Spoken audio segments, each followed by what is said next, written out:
Imaginez un instant, un chien qui sourit, des animaux qui conduisent ou encore un cochon qui danse dans un dessin animé. Ces scènes vous semblent familières, c'est parce que nous, humains, avons tendance à attribuer nos propres émotions et comportements aux animaux. Ce phénomène, connu sous le nom d'anthropomorphisme, est présent partout autour de nous, dans nos vies quotidiennes, nos médias, et même dans notre façon de comprendre le monde animal. Mais d'où vient cette habitude de prêter des traits humains aux animaux ? Cela remonte à des siècles, avec des racines profondes dans les mythes, les contes et les légendes, où les animaux ont souvent été dépeints comme capables de penser, de ressentir et d'agir comme nous. C'est un moyen pour nous de rendre le monde animal plus accessible, de mieux comprendre ces créatures en leur prêtant des émotions ou des comportements qui nous sont familiers. Prenons des exemples modernes. Les films Disney en sont l'illustration parfaite. Dans Le Roi Lion, Bambi ou encore Zootopie, les animaux ne se contentent pas d'être des bêtes sauvages. Ils parlent, ressentent et vivent dans des sociétés comme la nôtre. Une manière, selon Charlotte Duranton et Anaïs Perrin, de créer de l'empathie chez les jeunes enfants et ainsi les aider à devenir des adultes bienveillants, acteurs d'une société plus sensible au bien-être de nos compagnons. Ces récits nous montrent des lions capables de pleurer, des lapins possédant un sens de déduction hors norme, ou encore des cerfs qui font face à la perte d'un proche. Tout cela avec des émotions qui résonnent profondément chez nous. Dans notre quotidien, cela se manifeste aussi. On interprète souvent le ronronnement d'un chat comme un signe de bonheur, ou encore le visage d'un chien qui, selon nous, sourit lorsqu'il est joyeux. C'est ça, l'anthropomorphisme, une manière de rendre l'animal un peu plus humain à nos yeux. Quoi de mieux pour comprendre le phénomène de l'anthropomorphisme que d'interroger directement des propriétaires d'animaux et des experts sur le sujet ? Nous chercherons à savoir, au travers de ce film, comment se traduit l'anthropomorphisme dans la consommation d'aujourd'hui. Nous sommes donc allés à la rencontre de Corentine et de son chat Rookie. Nous l'avons également interrogée sur la relation qu'elle entretient avec son chat. Je pense qu'on est assez fusionnels. J'ai l'impression qu'on se comprend des fois. Des fois, je lui parle vraiment comme si c'était un humain. J'ai l'impression qu'il me comprend. Et voilà, ouais, on vit vraiment tous les deux comme deux humains pourraient vivre ensemble. Moi, je le vois un peu comme mon fils. On vit tous les deux ensemble, donc on partage notre quotidien tous les deux. On a nos routines, nos habitudes. Donc voilà, c'est vraiment comme si on vivait à deux. Lui aussi, je suis sa partenaire de vie, donc voilà, on partage notre quotidien ensemble. Corentine décrit cette relation comme un lien mère-fils. En réalité, il s'agirait d'une recherche de connexion sociale visant à renforcer son lien avec Rookie à l'aide d'émotions humaines, revenant ainsi à anthropomorphiser leur relation. À l'image d'une mère immortalisant les moments de son fils, Corentine a ouvert un compte Instagram dédié à Rookie où elle partage régulièrement du contenu le mettant en scène. Donc à la base, c'était vraiment parce que j'aimais bien le prendre en photo, puis j'ai vu que ça intéressait les gens, que je prenais des abonnés de plus en plus vite parce qu'ils trouvaient Rookie mignon. Et donc après, je me suis renseignée, j'ai vu qu'il existait des agences d'influenceurs pour animaux. Donc c'est pour ça que j'ai alimenté le compte de plus en plus. En plus, c'est arrivé, enfin c'était pendant le Covid qu'on l'a adopté, donc j'avais du temps à me consacrer au compte. Je m'en occupais tous les jours, je faisais du contenu et ça a permis d'avoir une bonne taille d'abonnés, une bonne quantité d'abonnés et d'avoir des partenariats intéressants. Suite à son compte Instagram, j'ai développé ma marque Ma Jolie Truffe. C'est une marque, à la base c'était moi pour m'occuper, je décidais des portraits à partir d'une photo de mon chat. Et j'ai vu que ça pouvait plaire aux gens, donc j'ai proposé des illustrations pour animaux, des affiches, des petits cadres. Souvent les gens aiment bien s'offrir ça pour eux ou pour les autres. Et j'ai développé après une gamme d'objets, de gamelles, de tapis de gamelles, de boîtes à croquettes, de paniers à jouer. Et j'ai eu une demande particulière une fois, à deux, trois reprises, une urne funéraire pour animal, vraiment pour son animal, personnalisée avec son nom, sa date de naissance, comme un objet pour humain en fait. Même des fois, il y a les parents, il y a le bébé, et il y a les deux animaux au même titre que les enfants, quoi. Tout le monde au même niveau, donc j'ai déjà fait des portraits de famille dans ce style-là. Okay. Comme si les animaux faisaient partie intégrante de la famille. Comme a pu le définir Schilab, l'anthropomorphisme n'est ni plus ni moins que l'attribution de caractéristiques humaines à des choses qui ne le sont pas. Corentine est constamment au contact de cet anthropomorphisme ambiant par le biais de ces deux activités où de nombreuses demandes sont bien souvent identifiables à des besoins transposables à ceux de l'homme. Mais jusqu'à où pousse-t-on ce parallélisme entre nos besoins et ceux de nos animaux ? Cela se retrouve-t-il aussi dans leurs assiettes ?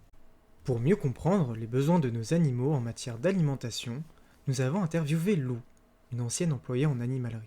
Je trouve que les gens ne sont pas du tout assez au courant de ça. C'est que les chats et les chiens, c'est des carnivores exclusifs, donc pas besoin nécessairement de légumes et encore moins besoin de maïs et encore moins de sel, de sucre et de tout ce qu'on met dans l'alimentation humaine, des rehausseurs de goût. Enfin, les chats, il faut savoir qu'ils ont des papilles gustatives quelque chose comme 7 fois inférieures aux nôtres en nombre.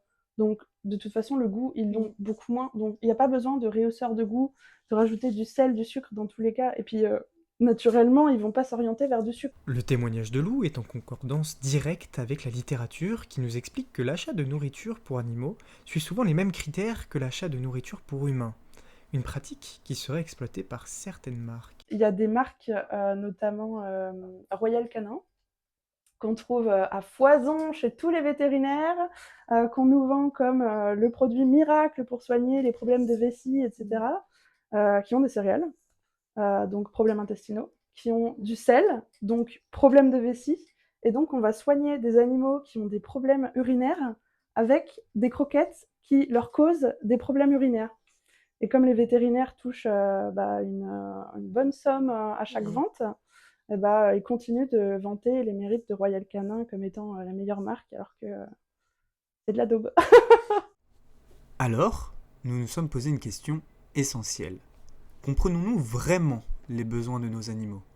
Des besoins qui, s'ils sont mal compris, pourraient les mettre en danger. Pour y répondre, nous avons rencontré Nina, auto-entrepreneuse en tant qu'éducatrice canine. Effectivement, en termes de les émotions dans le corps, Mhm. vraiment en termes d'hormones et tout Ouais. ça, les chiens sont assez proches de nous, nous Ouais. assez proches des chiens.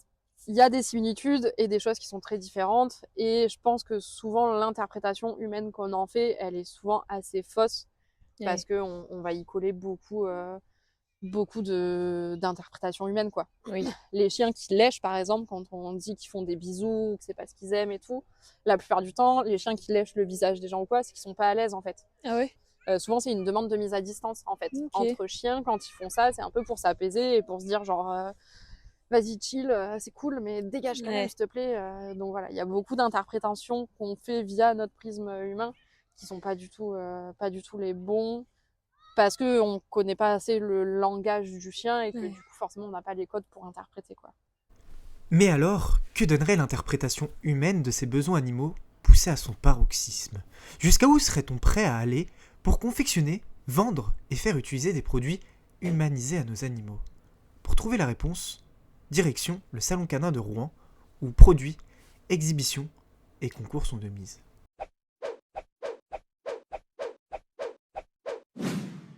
Ramasse ta langue quand même. Hein. Voilà. Attends, voilà. Il est mignon. Tching, tching, tching. Chihuahua. Tching, tching, tching. Chihuahua. Ce lieu est un véritable sanctuaire, où jouets, cosmétiques, shampoings et vêtements pour les animaux sont présents. L'aboutissement de décennies d'anthropomorphisation. Mais parfois, certaines races ou certains animaux ont de véritables besoins spécifiques. Alors, comment faire la différence entre anthropomorphisme et besoin réel ? Une frontière parfois difficile à discerner. Pour mieux comprendre, nous avons rencontré Charles et son teckel nain Willy, un chien dont les besoins particuliers sont directement liés à sa race. Du coup, Willy, en termes de vêtements, il a un petit manteau, enfin un petit pull en soi. C'est ma copine qui l'a acheté. Et je sais pas où elle l'a acheté, sur doute sur Amazon ou quelque chose comme ça. Et en gros, elle a lu que les teckels, comme ils étaient proches du sol, ils n'arrivaient pas trop à réguler la chaleur, etc. Donc c'est utile quand il fait froid. Et puis en promenade, là c'est l'automne, l'hiver, etc., on va lui mettre et ça va le réchauffer un petit peu. Du coup, avec ma copine, on a créé des rampes parce que dans notre jardin, on a des escaliers. C'est pour éviter que le chien il se blesse le dos parce que les teckels ils sont connus pour avoir des problèmes de dos, vu comme ils ont des longs. Et du coup, ça lui permet de se reposer le dos quand il monte dans le jardin ou qu'il descend dans la maison. Donc voilà. Alors, parfois l'anthropomorphisme a du bon. Il nous permet de trouver des solutions concrètes aux besoins de nos animaux en se basant sur nos pratiques. Et puis souvent, c'est une manière aussi de leur faire plaisir, notamment en leur offrant un petit quelque chose. Je vous présente tous les jeux de Willy. Donc il a un petit panier avec ses jouets. Bon, dedans, il y a des petits doudous, etc. Il y a une particularité, je ne sais pas si vous allez la voir, c'est que tous ces doudous, il attaque les oreilles. Bah, encore une preuve. Donc là, il a même mangé les mains avec. Donc, vous voyez, donc lui, il a plus d'oreilles. Pareil pour ce petit lama et l'espèce de petit chien pareil. Vous voyez, je sais pas pourquoi il a une attache particulière aux oreilles, mais c'est comme ça. En guise de récompense pour cette interview, nous avons demandé à Willy ce qui lui ferait plaisir. Sans hésiter, il a répondu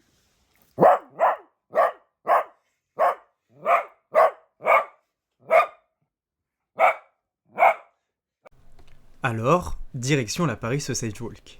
Cet événement annuel est l'occasion rêvée pour les propriétaires de teckels de se réunir, et parfois même de mettre en scène leurs compagnons à quatre pattes dans une ambiance festive et conviviale.